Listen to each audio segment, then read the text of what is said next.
Our speaker today is State Senator Kevin Grantham.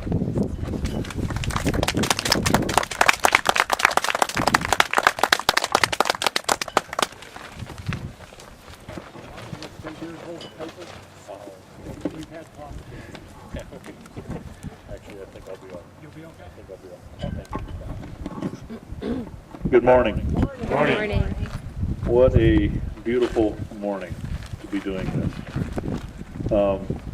I think it's probably your misfortune that I was the one person that didn't have car problems, didn't have surgery, or many other reasons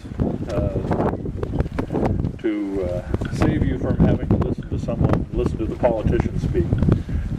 But it is my honor to be here and to be able to do this in this very unique and beautiful cemetery in honor of those who have served. President Kennedy said, "A nation reveals itself not only by the men it produces, but also by the men it honors, the men it remembers." And today, here and this weekend and on Monday, we remember and we honor the American soldier, the ordinary men and women who die while in military service. It was Oliver Wendell Holmes Jr. in 1884 during a Memorial Day speech that said, "Memorial Day celebrates and solemnly reaffirms from year to year a national act of enthusiasm and faith." It's interesting, though, that with changing times, Memorial Day is more celebrated as a holiday, isn't it? Rather than the solemn occasion that it was meant to be. For many Americans, Memorial Day is the end of school. It's the beginning of summer. It's trips to the beach, to the river, to the lake, or, of course, the backyard barbecue. We all, of course, covet that time off to relax and to be with friends and family. Americans like Memorial Day, and for many good reasons. But here and now, in this day and age, it seems that conflicts like the Revolutionary War, the Civil War, World War I even, they all seem to be like ancient history to us. For the current generation, we may as well be regaling them with tales of Julius Caesar in Gaul, or of Leonidas at Thermopylae. They seem almost as distant and as remote to us. And even with those veterans among us today from World War II, Korea, and Vietnam, those conflicts even now are becoming obscure to this generation through the haze of time. But that's why we're here, isn't it? We're here to remember and to cause to remember. That's what this is all about. This day was meant to be about something much more than backyard barbecues, beaches, vacations. This day, Memorial Day, is a day unlike any other.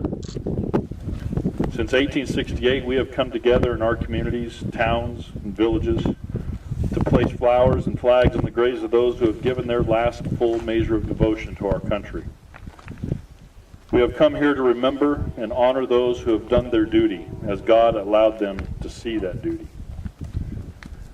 Before I proceed, let me just cite a few facts, a few brutal and ominous facts. The Revolutionary War, 4,435 dead. The Civil War, approximately 620,000, both Confederate and Union. World War I, over 116,000. World War II, over 405,000. Korea, over 36,000. Vietnam, over 58,000. The Gulf War, 383. Operation Iraqi Freedom, 4,400. Operation New Dawn, 66. Operation Enduring Freedom, over 2,200.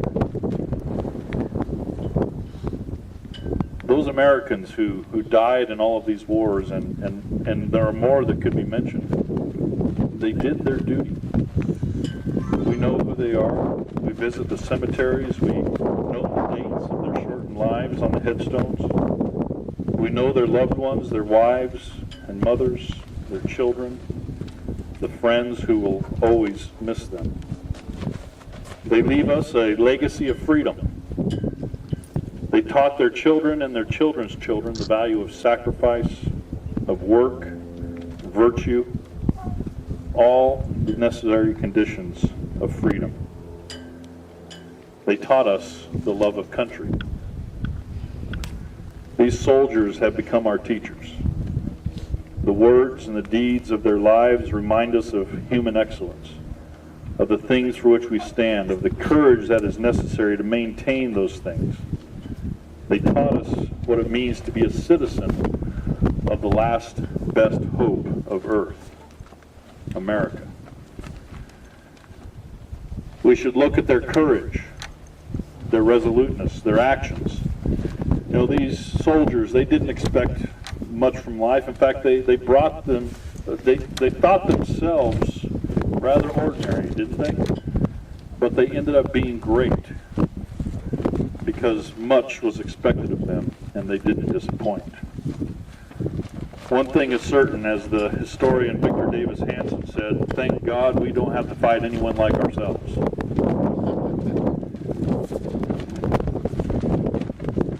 It's interesting that after all the well-deserved and hard-fought victories in these struggles down through our history, it's interesting that we look at our actions in these conflicts and after these conflicts, and like the generous people that we are, we actually help rebuild these countries that we defeat.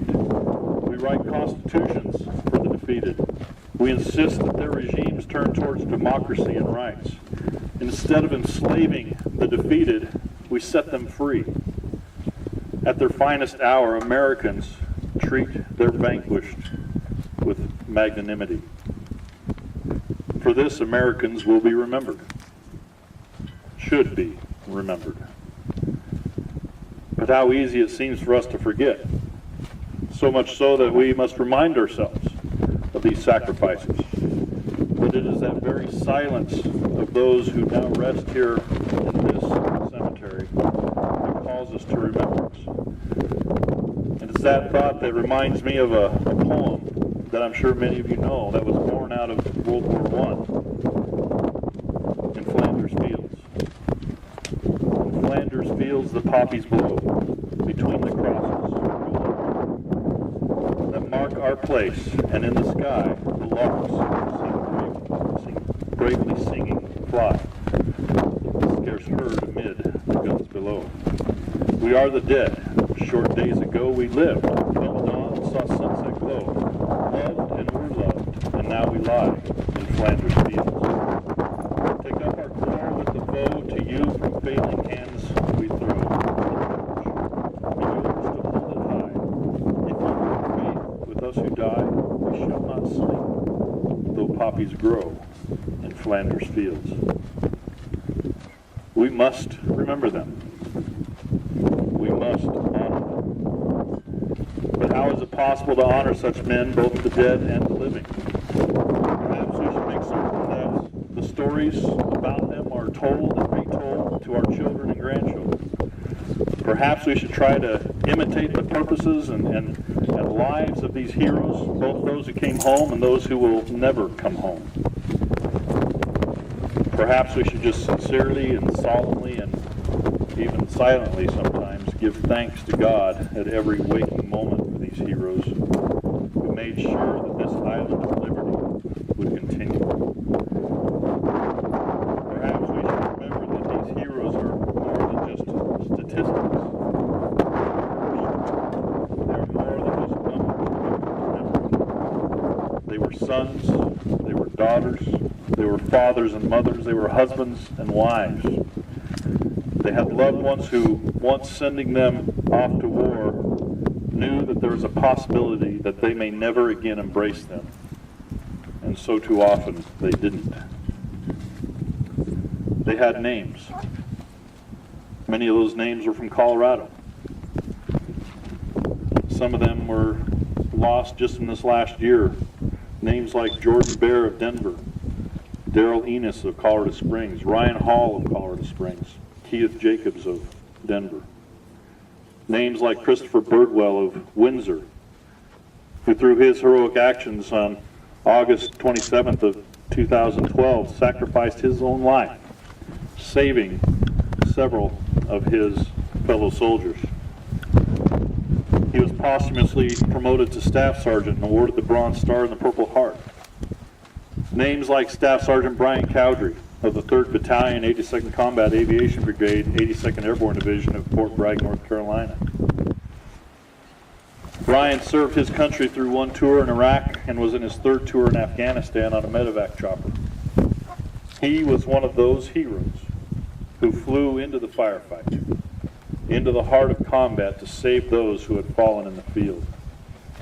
His crew was known as the All-American Dust-Off Medevac Company.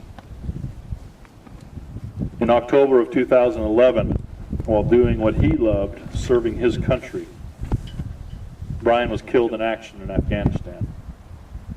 He was received at Peterson Field in a ceremony befitting a fallen hero and then laid to rest in Lahana. Brian was my friend. He was an elementary, junior high, high school, and college classmate of mine. You might say that I knew him. I'm sure some of you have seen the Band of Brothers series, and you might remember the short portion of the interview with Dick Winters, where he responded to a question about being a hero by saying, "No, but I served with a company of heroes." Now, even though I didn't realize it at the time as I grew up, my friend Brian was a hero. He was a true hero, and he served with heroes. Each and every day and each and every night, you and I rest comfortably within the folds of the blanket of freedom that people like Chris Birdwell and Brian Cowdery provide. But it's a freedom that is very costly. It's a freedom that isn't free. And on that thought, I choose to close with this. It's a poem titled "Freedom Isn't Free," and it's written by Kelly Strong.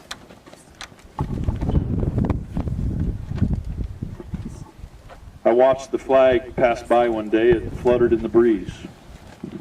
A young Marine saluted it, and then he stood at ease.